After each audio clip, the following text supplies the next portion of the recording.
pagar.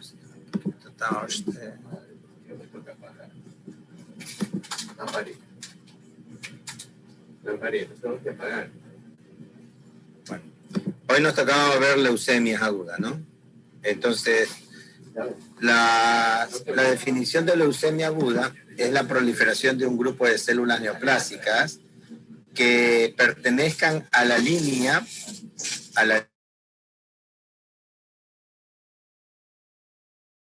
leucemia mieloide aguda, o que pertenezcan a la línea linfoide, y en ese caso se llamará leucemia linfoblástica aguda. La característica de agudez está dada no solamente por el cuadro clínico, sino también por el compromiso genético que se produce en los progenitores.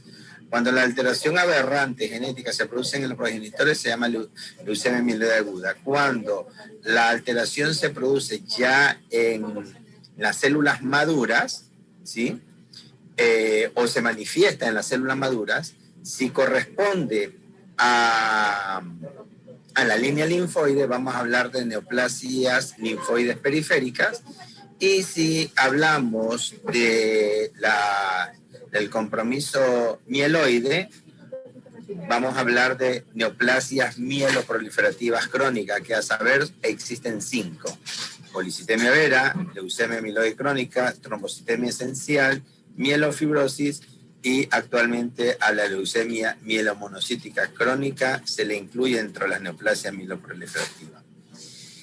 De alguna manera, en la serie mieloide puede existir alteraciones, ¿sí?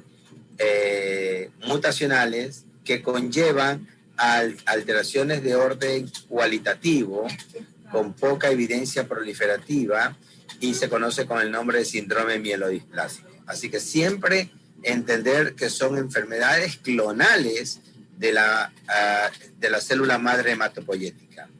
Cuando la alteración clonal de la célula madre alcanza alteraciones que se evidencian en los progenitores, vamos a hablar de leucemias agudas. Cuando esta alteración genética se produce en las células maduras, o se evidencia en las células maduras, si es de la línea linfoide, vamos a hablar como neoplasias linfoides de elementos maduros, o si se trata de la línea mieloide, se llama neoplasia mieloproliferativas crónicas, ¿ok? Hablemos de leucemia mieloide aguda, ¿no? Por la proliferación de estas células, ustedes van a tener un incremento en la proliferación y ocupar la hematopoiesis normal. Por ende, esta misma va a estar disminuida y se manifiesta con anemia y plaquetopenia.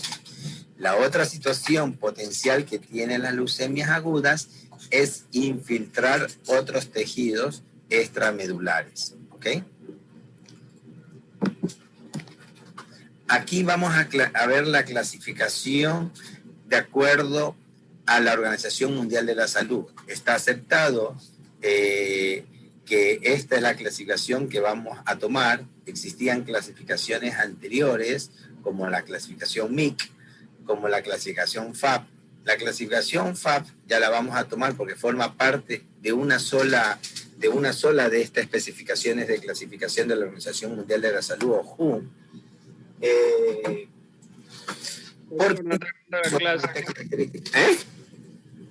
¿Perdón? Bueno, ahí estamos. Entonces, repitamos, ¿no? Vamos a hablar de leucemias agudas. Leucemias agudas en general corresponde a la definición de una proliferación clonal neoplásica de células inmaduras, tanto de la línea mieloide, y si fuese así, se llama leucemia mieloide o mieloblástica aguda, o de la línea linfoide, y si fuese así, se llama neoplasia leucemia linfoblástica aguda. Por su característica, va a incrementar la proliferación desplazando y ocupando la hematopoiesis normal, y por ende va a ser culpable de las manifestaciones clínicas preponderantes por ocupación medular o insuficiencia medular, que es la neutropenia, habitualmente febril, y la plaquetopenia de orden severa, que es como suele habitualmente manifestarse la enfermedad. Yo les contaba que cuando hay una alteración de la célula madre, si esta alteración genera enfermedad en los progenitores, hablamos de leucemias agudas. Si es de la línea mieloide, será leucemia mieloide aguda. Si es de la línea linfoide, será leucemia linfoblástica aguda. Cuando esta alteración clonal se sucede en las células maduras, si es de las células linfoides, se llamarán neoplasias linfoides, donde van a encontrar los diferentes tipos de linfomas que nosotros conocemos. Y si es de la línea mieloide, da lugar a las neoplasias mieloproliferativas crónicas, que a saber, las clásicas son 5. La leucemia mieloide crónica, policitemia vera, trombocitemia esencial, mielofibrosis y la leucemia mielomonocítica crónica. Bien, les decía que estas alteraciones clonales de la célula madre hematopoyética puede presentarse una alteración epigenética o una alteración de orden cualitativa que conlleva a alteraciones funcionales de la célula madre, acompañándose médulas óseas ricas pero displásicas y citopenias de grado variable de orden periférico. Eso es lo que se conocen con el nombre de mielodisplasia. ¿Ok?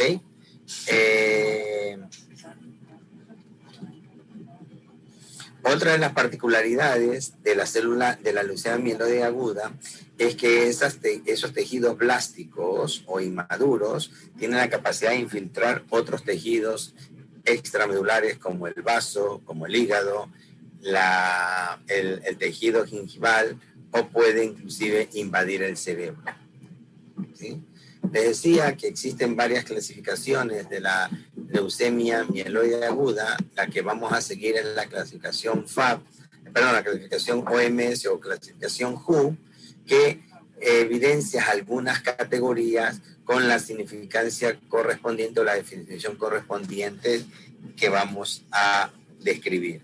Les decía que anteriormente habían otras clasificaciones, como la clasificación FAP del año 76, que era puramente morfológica, y posteriormente aparecieron clasificaciones de orden morfológico, inmunofenotípico y también citogenético, que es la clasificación MIC.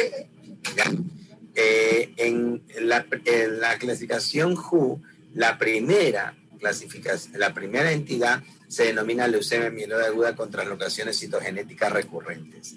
En este grupo van a aparecer pacientes con leucemia aguda que lógicamente tienen la evidencia, ¿sí?, citogenética o tienen una mutación que le es afín y que le es característica.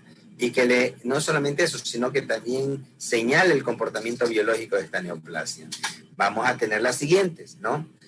La leucemia mieloide aguda con la translocación 821, donde se trasloca el gen AML1-ETO, ¿sí?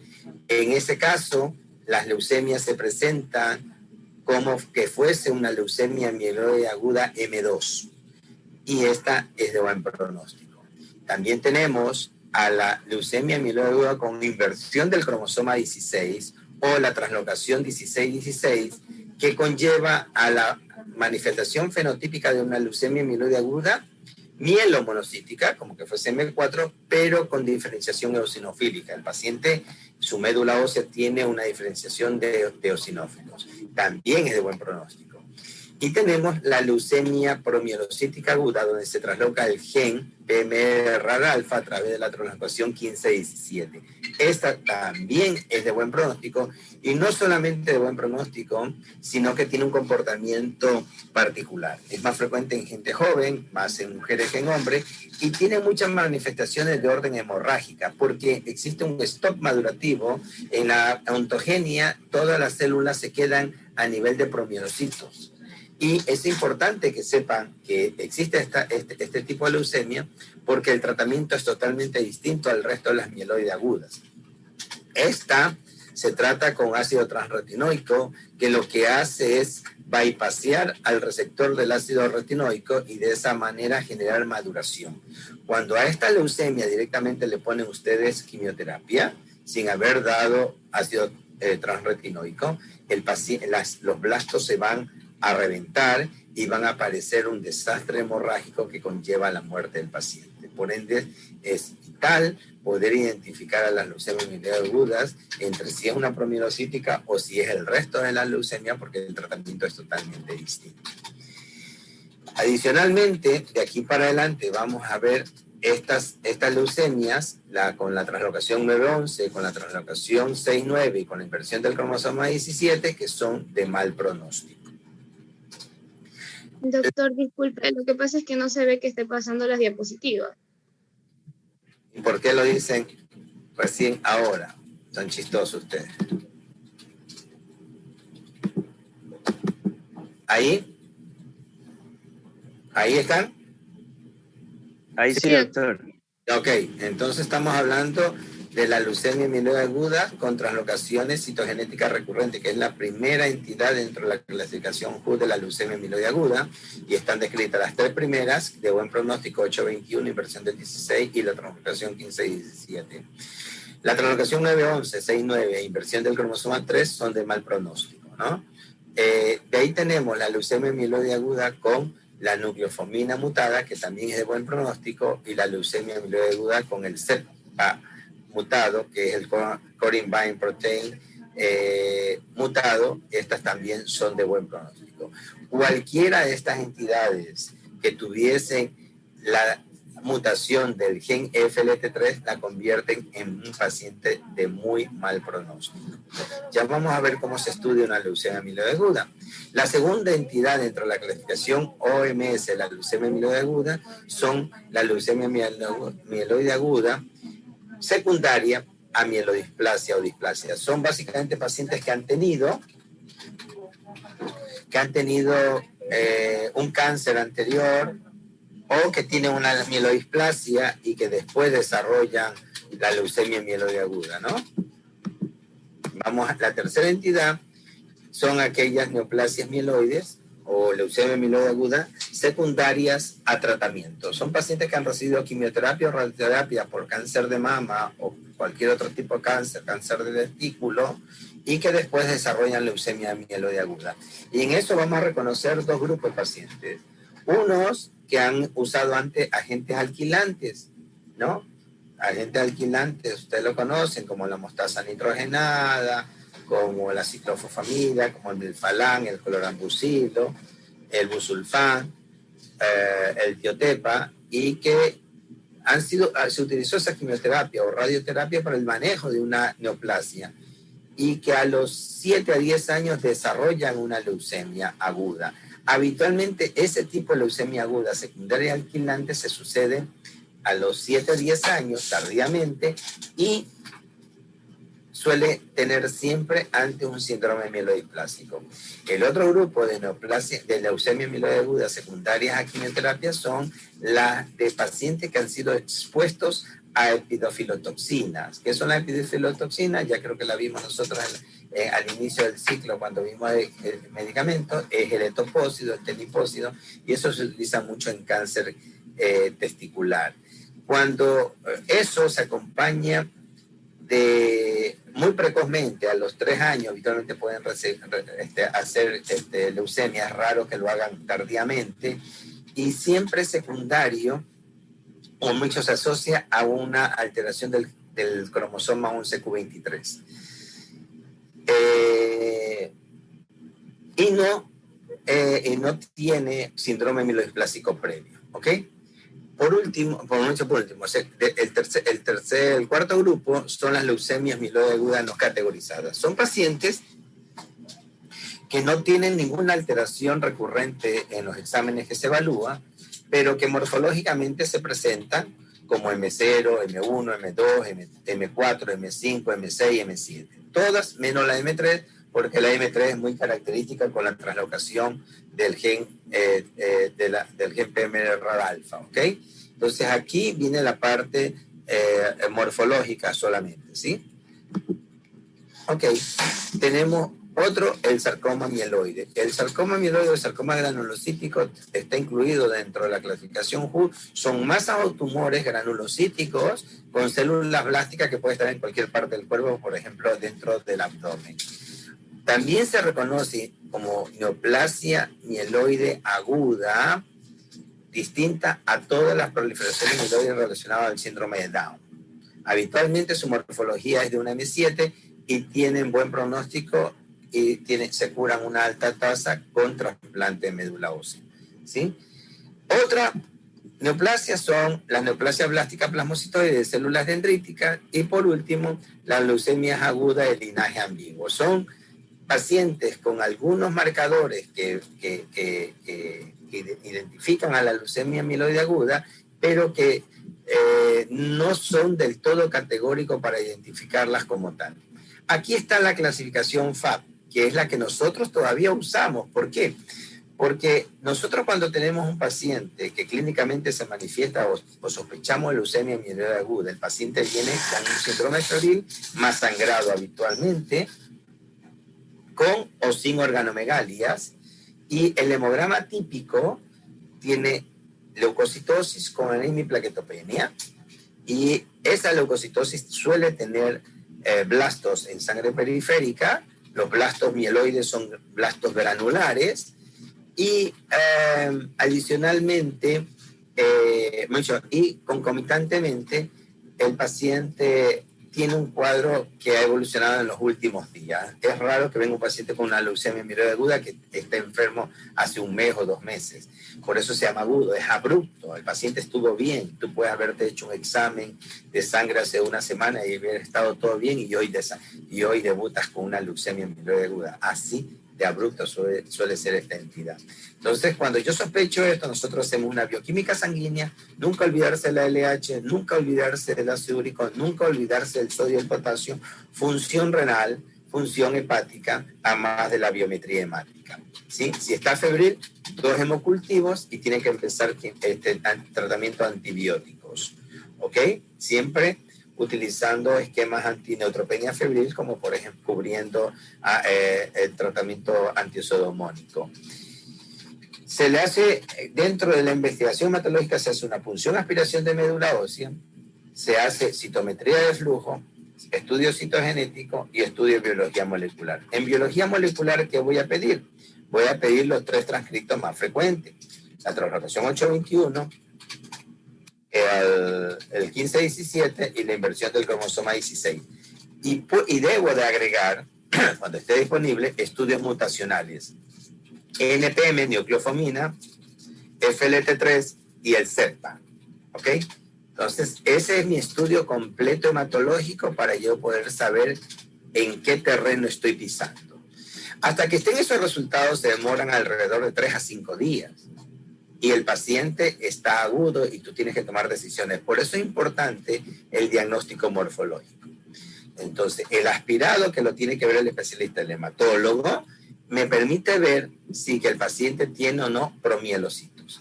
Si tiene promielocitos, el tratamiento va a ser distinto. Vamos a utilizar ácido transretinoico. Si no tiene promielocitos, el paciente va a recibir otro tratamiento y no necesito tratarlo de urgencia. ¿Ok? Entonces le daré soporte y esperaré hasta que todos los estudios o la parte de los estudios ya estén en nuestras manos para poder empezar el tratamiento médico. Nosotros en la clasificación FAB podemos tener la M0, que en donde existe, la médula ósea está llena de blastos, ¿sí? De blastos mieloides. ¿Y cómo sabemos que es un blasto mieloide? Porque marca CD34, CD33,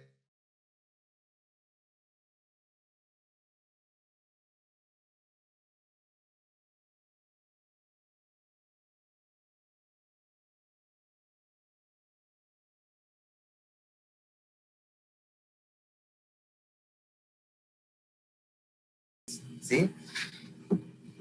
Es desfavorable una leucemia mieloide aguda secundaria o amiloidisplasia o a quimioterapia. Esos pacientes entran en remisión y hay que mandarlos a trasplante. Lógicamente, sin esté en condiciones de recibir un trasplante, si tiene un donante y si tiene condiciones clínicas adecuadas como para soportarlo. Pacientes mayores de 60 años es desfavorable. Niños y jóvenes o adultos jóvenes es mejor que tener una leucemia aguda después de los 60 años, ¿no? Noelia Bastida quiere recién ingresar, después de que estamos 40 minutos en clase. Bueno, la leucocitosis mayor a 20.000 también le imprime un mal pronóstico. Que sea una M0, que sea una M5, una M6 y una M7, también le imprime un mal pronóstico. Que tengan monosomía 5, 7, ¿sí? Que tengan un cariotipo complejo, que tengan nominales del 3, del 5, ¿sí? Eso también le imprime un mal pronóstico. Ya vimos algunas de las alteraciones citogenéticas que son de mal pronóstico y también vimos mutaciones que son de mal pronóstico. Cualquier cosa que tenga FLT3 positivo es de muy mal pronóstico, ¿ok? Que tengan algún marcador aberrante también le imprime algún mal pronóstico. Si tienen el gen de multiresistencia a droga, también es de mal pronóstico. Que no responda a la quimioterapia de inducción es de mal pronóstico, ¿sí? Si tiene el FLT3, ya lo dijimos, es mal pronóstico. Y si tiene una cantidad de blasto posterior a la conciliación mayor a 0.1%, que es llamada también enfermedad mínima residual, también le imprime un muy mal pronóstico. ¿Ok?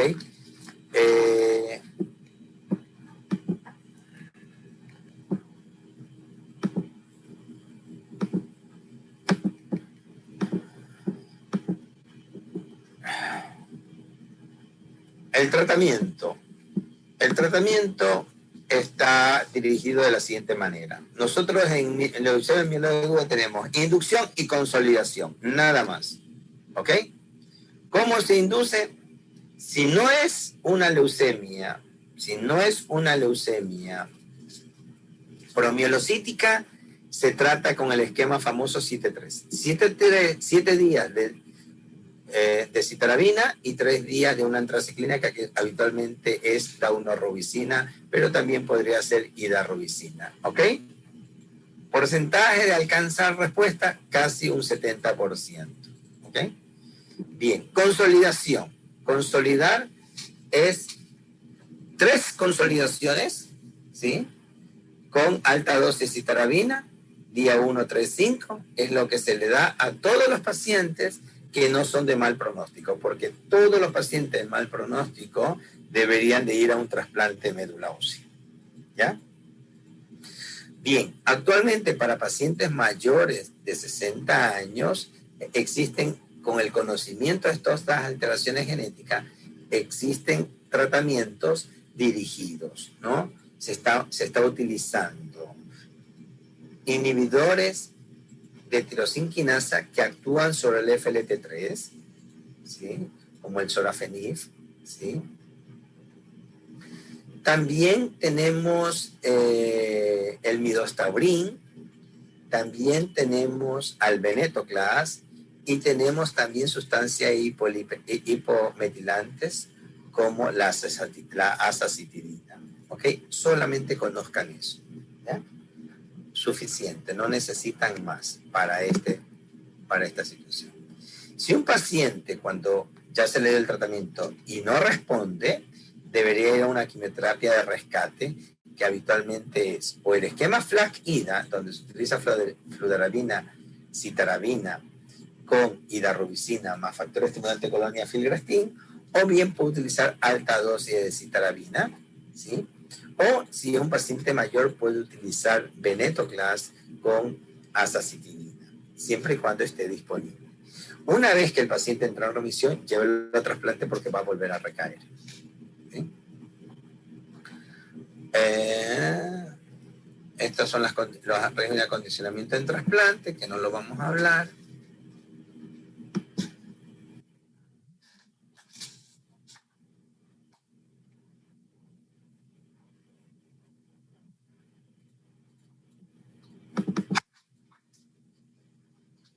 ¿Alguna pregunta hasta el momento, por favor?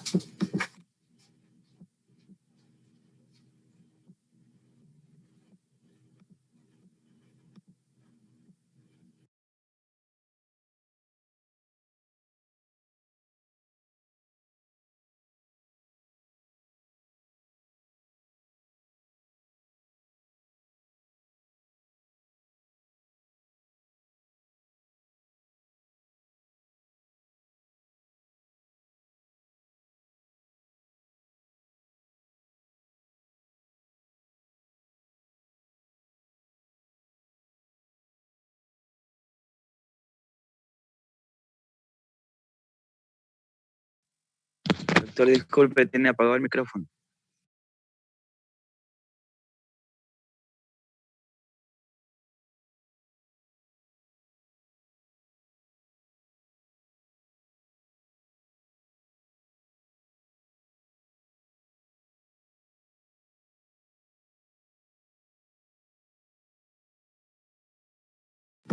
Perdón, si ven una diapositiva que tiene fondo blanco. Sí, doctor. Ah, ok.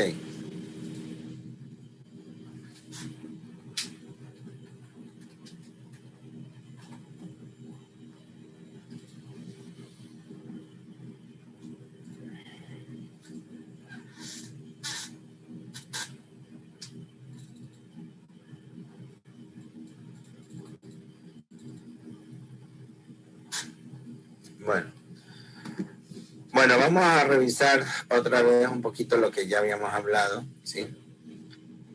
En leucemia mieloide aguda, los enfoques son específicos de la edad, ¿sí? Y, lógicamente, distinguir la promielocítica aguda del resto de las entidades. ¿Ah? Lógicamente, hay nuevos enfoques. Epidemiológicamente, cada día se incrementa más la incidencia de pacientes con leucemia aguda. En cuanto a clasificación, hemos visto los 3 tipos de clasificación, desde la FAC, la MIC y la clasificación WHO. Nos quedamos con la WHO, no obstante hay que saber la clasificación FAB. Y en cuanto al pronóstico, ya hablamos de los factores que impactan el pronóstico, ¿no? Bueno, esto es un caso clínico, ¿sí? Típico paciente de 72 años, ya es mayorcito de edad, que ingresa con encías sangrantes, gingivorragia, ¿sí? Tiene 3 semanas de fatigas, más la gingivorragia. Al examen físico le encontramos petequia y ampollas sanguinolentas en la lengua. Tenía 2.100 glóbulos blancos, con 20% de polimorfo nuclear, lo cual le hace 420 neutrófilos. 10% de monocitos y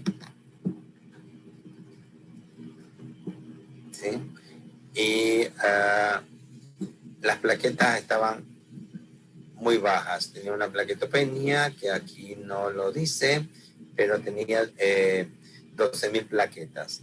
En el examen, en el frote de sangre periférica se encontraron blastos con bastones de Auer, y la médula ósea demostró un 45% de blasto con displasia de fondo, ¿sí? Encontramos que en el estudio citogenético tenía el cromosoma 7 estaba delesionado, ausencia del cromosoma 7, es decir, había monosomía del 7.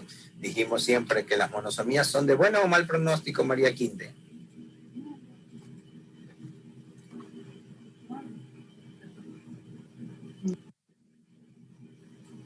María Quinde, dijimos que las monosomías son de buen o mal pronóstico.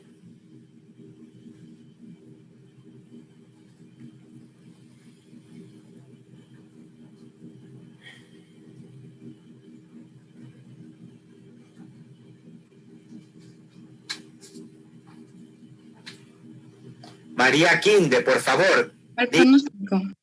Le estoy diciendo, le estoy preguntando, ¿las monosomías son de buen o mal pronóstico? Simple. De buen pronóstico. ¿Qué, perdón? De malo. De mal pronóstico, así es. Muy malo. ¿Ok? Ok. En este caso, nosotros, ¿qué recomendamos? ¿Sí? Con 72 años, daunorubicina, citarabina, que en el esquema CIT3, cuidados de apoyo, azacitidina, clofarabina o azacitidina más lenalidomida, ¿sí? Lógicamente, con 72 años lo matamos y le damos un esquema cualquiera, ¿sí? Nosotros podemos darle tranquilamente azacitidina, y más aún, si yo hubiese tenido más información, ¿sí? Molecular, quizás pudiésemos utilizar un inhibidor de FLT3, si fuese inhibidor de FLT3. Ahora también hay inhibidores de IDH, ¿sí? Que es otra anomalía genética que puede estar presente, ¿sí? Y bueno, otro caso, paciente 45 años, también con lo mismo, muy parecido, ¿sí? ¿Sí? y tenía, perdón un ratito, ¿sí? Tenía, pero este tiene 45 años y tiene hipofibrinogenemia y un INR prolongado. Tiene alteraciones hemorrágicas y tiene bastones de Auer, ¿sí? ¿En qué hay que sospechar cuando se tiene alteración en la coagulación un paciente con una leucemia mieloide aguda en una leucemia promielocítica, ¿ok? ¿Qué es lo que hay que utilizar en este paciente? ¿Ah? Mayerlin, ¿qué es utilizar si es una promielocítica de estas 5 opciones? ¿Cómo, doctor? ¿Qué tratamiento utilizaría en este paciente que tiene una leucemia promielocítica? Hidroxiuria, sorafenib, citarabina. Ya, sería el tratamiento 7-3. Pero si tiene una promielocítica, ¿cómo va a utilizar 7-3? Les dije que si le dan quimioterapia lo matan. Sí, Aquí sí está es. el ácido retinoico. Y si tiene disponible, puede utilizar trióxido de arsénico, que también es activo, ¿sí? Ya. Entonces, ¿qué es una leucemia mieloide aguda? No es otra cosa que una proliferación desenfrenada de célula madre hematopoyética de linaje mieloide que resulta en insuficiencia medular y muerte del paciente, al menos que sea tratado con éxito, ¿sí? Los factores de riesgo, ¿sí? Lógicamente, a más de la edad, es la quimioterapia previa, si ha tenido para otro, radiación ionizante, haber estado expuesto a disolventes industriales, ¿sí? Y esto son los blastomieloides que ustedes ven aquí con nucleolos y granulitos, ¿sí? Ya voy a verle los famosos, si se ve bastones o no de Auer, que se suelen ver en esto, ¿no? Aquí están, ¿ven? Son blastos, células mononucleares con un citoplasma y el núcleo con nucleolos. Estas bolitas que están aquí se llaman nucleolos y eso definen a los blastos. En el plasma, en el citoplasma, se puede encontrar como unos granulitos. Esos granulitos lo marcan típico de que es de la serie mieloide. ¿Ok? Aquí encontramos las diferentes alteraciones genéticas que se pueden evidenciar en el paciente con leucemia mieloide aguda. De hecho, actualmente hay paneles que estudian hasta 23 genes, ¿sí? Para poder. De estos genes dijimos que la nucleofosmina le ofrece un factor, un pronóstico bueno a los pacientes con leucemia mieloide aguda, ¿sí? Esto es lo que se conoce ahora, ¿sí? Acerca de lo que sucede en los pacientes con leucemia mieloide aguda y por qué se está tratando de utilizar terapias que sean dirigidas para estos pacientes. Ya no hacer quimioterapia, sino entender la mutación y utilizar medicamentos que actúan sobre esa mutación. ¿Ok? Bien. Nosotros decimos que es una enfermedad clonal, la leucemia mieloide aguda, porque se sabe que hay pacientes que tienen mielodisplasia que después desarrollan leucemia mieloide aguda, que en este caso sería secundaria. ¿Recuerdan la clasificación FAP? ¿Sí? Entonces, a través del tiempo se va a ir seleccionando las células hasta que estas células adquieren otra alteración genética que conlleva a la definición de leucemia mieloide aguda. De hecho, si usted tiene un paciente con menos de 20% de blastos, está hablando de síndrome mielodisplásico. Si tiene más de 20% de blastos, está hablando de leucemia mieloide aguda. Las mielodisplasias, otra vez, son proliferaciones clonales que se acompañan de médula ósea generalmente ricas con citopenias periféricas, ¿sí? También tiene alteraciones mutacionales, pero son más de orden epigenético, ¿no? Tienen la capacidad enorme de convertirse o desarrollarse o evidenciar síndromes compatibles con leucemia mieloide aguda. ¿Okay? Entonces vemos que existe una heterogeneidad clonal y hay mutaciones que aparecen, ¿sí?, en los pacientes posteriormente y que le van imprimiendo un mal pronóstico, ¿no? Entonces, ¿qué es lo que nosotros estamos tratando de identificar?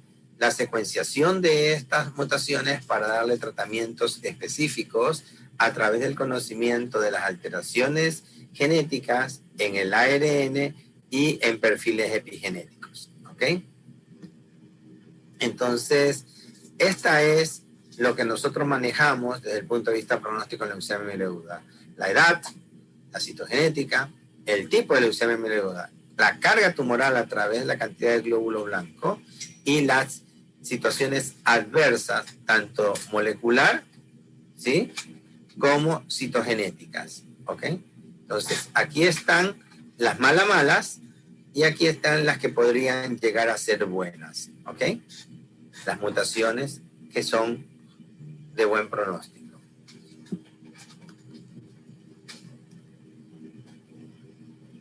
¿Ya? Entonces, aquí estamos lo que nosotros, otra vez repetir acerca de los factores pronósticos clave en la leucemia mieloide aguda, quienes son, qué datos son de mal pronóstico, ¿no? Edad, el citogenético de buen pronóstico, recuerden, 821, 1517, translocación 1517 y la inversión del cromosoma 16 son de buen pronóstico. Que sea una enfermedad de novo es mejor que sea una leucemia secundaria o a quimio o amiloidisplasia. Los estudios moleculares, ya hablamos, el FLT3 siempre es de mal pronóstico, la nucleofomina sola es de buen pronóstico, el CEPA es favorable y la mutación del c-KIT también es de mal pronóstico.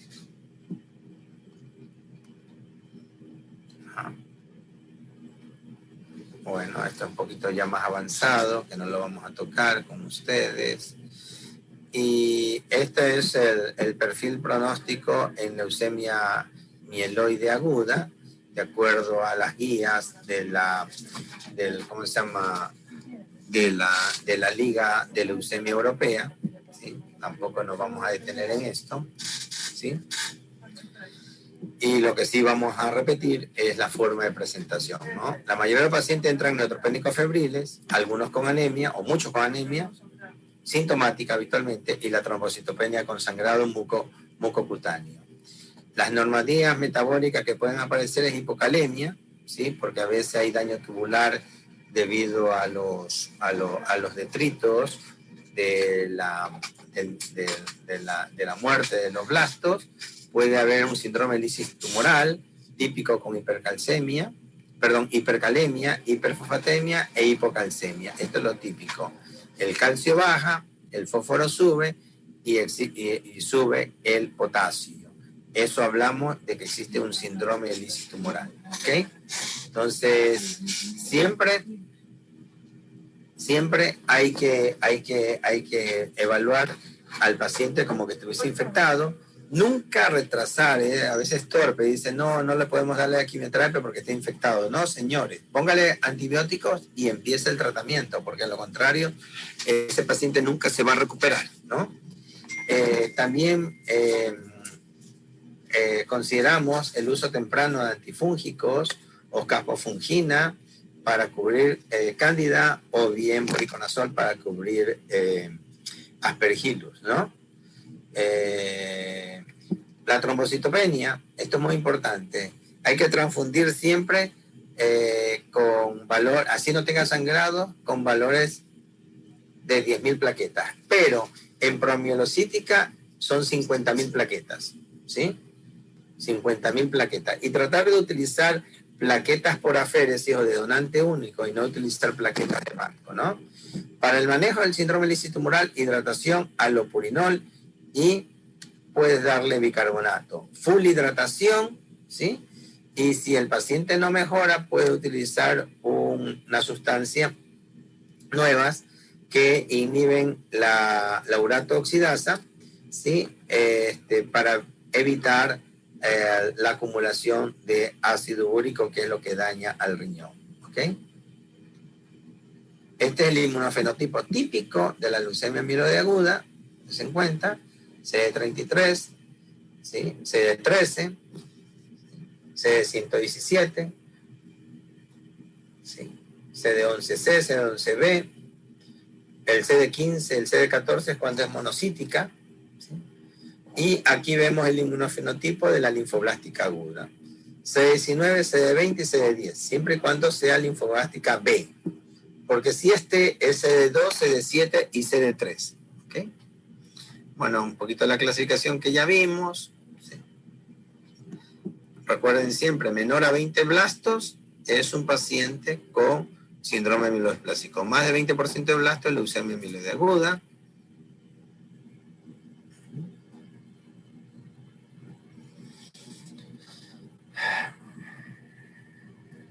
Esta es más o menos la relación entre el cariotipo y el pronóstico. Miren, 45% sobreviven a 5 años y todas las de buen pronóstico, 15, 17, 8, 21 y 16, verán que tienen casi un 65% de sobrevida. Las monosomías o las que tienen alteraciones cariotípicas complejas tienen muy mal pronóstico. No más del 10 al 15% sobreviven a 5 años. Aquí estamos cuando el impacto en el pronóstico del FLT3, cuando el FLT3 está mutado, lógicamente acá abajo, ¿sí?, está muy baja la sobrevida versus aquellos pacientes que tienen el FLT3 no mutado, ¿sí?, en donde el pronóstico es excelente. ¿Sí? Ahora bien, en linfoblástica aguda es distinto lo que le pasa al niño del adulto. Imagínense que un niño se cura casi, el 95% de los niños se curan si tienen una linfoblástica aguda. En cambio, en los adultos, y estos adultos mayores de 12 años, imagínense, la posibilidad de curación de una linfoblástica aguda no llega a ser mayor a un 50%.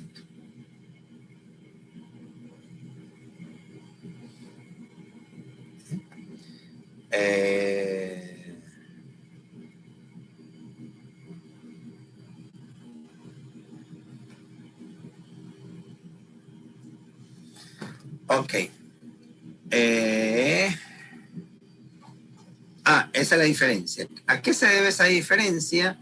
A que los niños resisten mejor la quimioterapia que un adulto, a la incidencia de la translocación 922, que es de mal pronóstico.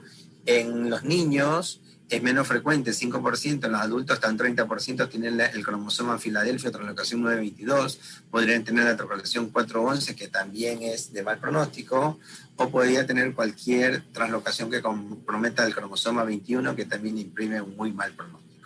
En cambio, en los niños es muy frecuente la hiperdiploidia, y la hiperdiploidia, en cambio, le imprime un muy buen pronóstico, ¿no? Es allí la diferencia por qué los niños se curan más que los adultos teniendo linfoblástica aguda. El tratamiento en la linfoblástica aguda, en cambio, es largo. Se da 6 meses de quimioterapia entre inducción y consolidaciones, y después se le da 2 años de quimioterapia de mantenimiento, ¿no? 2 años de quimioterapia de mantenimiento donde se utilizan medicamentos por vía oral. Problemas graves de la linfoblástica aguda, la posibilidad de invadir testículos y sistema nervioso central. Por ende, dentro del tratamiento siempre se debe utilizar quimioterapias intratecales. Hacer una punción lumbar e introducir quimioterapia como el metotrexato y la citarabina más dexametasona dentro del líquido cefalorraquídeo a fin de evitar que aparezcan células neoplásicas en el líquido cefalorraquídeo, pues eso imprime un muy mal pronóstico, ¿no? Los factores, lógicamente, genéticos, la edad, ¿no? No es lo mismo tener menos de 12 años que tener más de 12 años, ¿sí? Pronóstico también, la cantidad de leucocitos. Pronóstico que responda a la prefase con esteroides. Se le da 8 días de esteroides y habitualmente baja la cantidad de blastos de sangre periférica, eso es de buen pronóstico. Las alteraciones citogenéticas, dijimos, la hiperdiploidía es buen pronóstico, por las alteraciones vinculadas al cromosoma 411 de mal pronóstico, las alteraciones vinculadas al 922 también le imprime un mal pronóstico, las alteraciones vinculadas al 11q23 o a cualquier parte del cromosoma 11 también le imprime un mal pronóstico. Para esos pacientes tú lo entras lo metes en remisión después de la quimioterapia de inducción y lo mandas a trasplante. ¿Qué es lo que se utiliza habitualmente? Quimioterapias combinadas. Ciclofosfamida, vincristina, doxorubicina con dexametasona es el protocolo que habitualmente se puede utilizar, o inspirado en protocolos pediátricos que se hacen semanales, quimioterapia semanal, o bien en protocolos un poquito más intensos como el Hyper-CVAD, que es lo que nosotros utilizamos, ¿sí? Alternado con metotrexato y citarabina, y siempre quimioterapias intratecales, ¿ok? Ya en el tratamiento de mantenimiento reciben prednisona, vincristina una vez por mes o cada 3 meses, y reciben mercaptopurina y metotrexate por vía oral. Esto es lo de la terapia.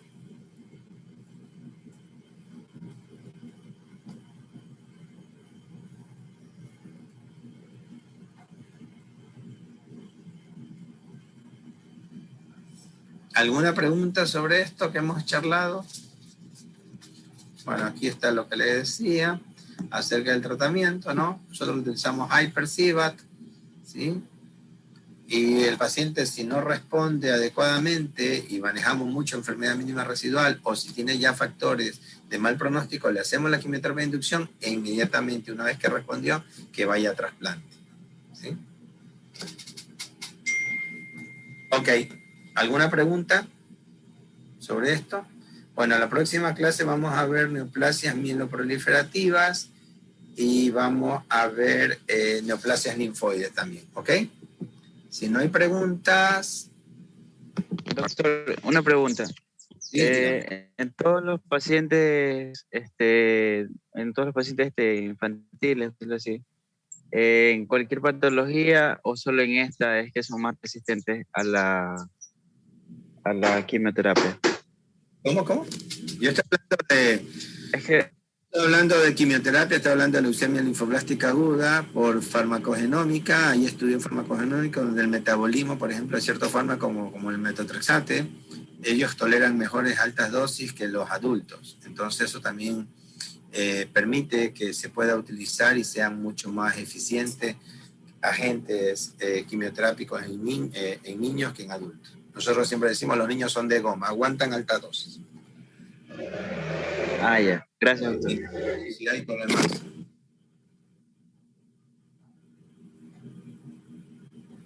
Estoy hablando solo y exclusivamente de leucemias, ¿no?